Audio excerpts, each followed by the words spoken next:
China tiba-tiba walk out dari pembicaraan di Jenewa, AS. Menyerang titik lemah PKC. Pada tanggal 10 Mei negosiasi perdagangan tingkat tinggi antara AS dan China berlangsung di Jenewa, Swiss, selama kurang lebih 8 jam.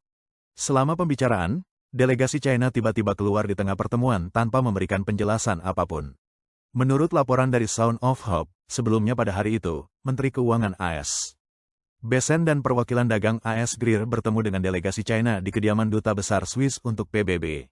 Foto yang bocor menunjukkan bahwa pihak China meninggalkan negosiasi tanpa peringatan, memicu spekulasi luas. Tidak ada alasan resmi yang diberikan atas kepergian mendadak mereka. Kemudian, saluran penyiaran milik negara China, CCTV, melalui program Appointment to Chat di Weibo, mengonfirmasi bahwa pembicaraan ekonomi dan perdagangan tingkat tinggi antara AS dan China memang berlangsung di Jenewa pada tanggal 10 Mei waktu setempat, dan mengklaim bahwa pembicaraan dilanjutkan setelah makan siang. Namun, Steve Bannon dalam acaranya mengatakan bahwa delegasi China kembali tak lama setelah keluar, dengan dalih hanya istirahat sejenak. Namun menurutnya, ketegangan yang mendasari jauh lebih besar dari yang terlihat. Menurut Bannon, China mencoba menggunakan taktik tekanan yang biasa dilakukannya untuk memaksa konsesi Besen dan Greer. Begitu mereka menyadari bahwa pihak AS tidak akan menyerah, PKC diam-diam mengubah sikap dan kembali, tanda bahwa taktik gertakan lama Beijing tidak lagi efektif. Tak ada kemajuan nyata dalam pembicaraan. Reuters mengutip sumber yang dekat dengan pembicaraan yang menyatakan bahwa sekitar pukul 20 waktu setempat, hari pertama pembicaraan berakhir dengan rencana kedua pihak untuk melanjutkan negosiasi pada hari Minggu. Tidak ada pernyataan resmi dari kedua belah pihak tentang isi pembicaraan atau indikasi kemajuan dalam pengurangan tarif. Reuters juga melaporkan bahwa AS berusaha mengurangi defisit perdagangannya dengan China dan membujuk Beijing untuk meninggalkan model ekonomi merkantilisnya, agar lebih banyak berkontribusi terhadap konsumsi global, perubahan yang memerlukan reformasi internal yang sensitif dalam tubuh PKC. Laporan tersebut juga menyebutkan bahwa negosiasi melibatkan beberapa kali kebuntuan antara kedua pihak. Pengamat independen Chai Sen-kun mencatat bahwa negosiasi AS-China saat ini berfokus pada 3 elemen, pemisahan ekonomi, konfrontasi, dan manajemen krisis yang terkendali.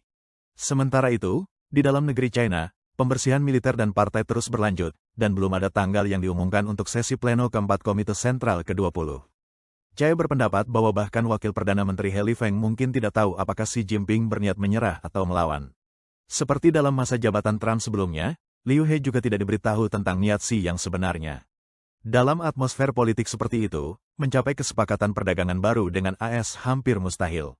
Pada tanggal 9 Mei Trump mendesak Beijing untuk membuka pasar mereka kepada AS dan menyiratkan akan menurunkan tarif terhadap China dari 145% menjadi 80%. Sekretaris Pers Gedung Putih, Levitt, kemudian menjelaskan bahwa Trump tetap tegas, AS tidak akan secara sepihak menurunkan tarif kecuali PKC membuat konsesi yang nyata dan dapat diverifikasi. Bannon, AS, menyerang titik lemah PKC. Steve Bannon menyatakan bahwa dunia sedang mengalami perubahan besar, dan sejumlah peristiwa saat ini secara langsung menghantam titik terlemah PKC. Pertama, keberhasilan Trump dalam menengahi gencatan senjata antara India dan Pakistan.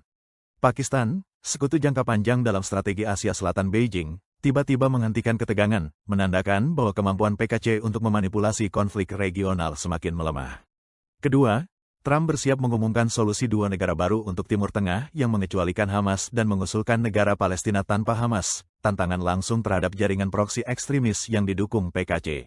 Jika perdamaian regional tercapai, Beijing akan kehilangan pengaruh strategis. Ketiga, AS dan Rusia sedang merundingkan gencatan senjata sementara di Ukraina. Perkembangan ini mengubah aliansi global dan meningkatkan isolasi China. Kini, PKC tidak lagi bisa mendominasi konflik maupun ikut serta dalam upaya perdamaian. Bannon juga menyoroti detail penting dalam pembicaraan di Jenewa. Selain He Lifeng, Menteri Keamanan Publik China, Wang Xiaohong, juga termasuk dalam delegasi.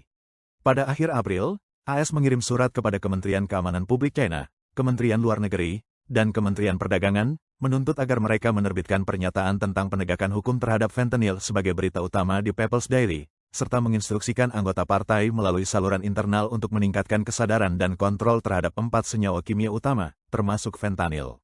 Keputusan Beijing mengirim Wang Xiaohong untuk berbicara langsung dengan Menteri Keuangan AS.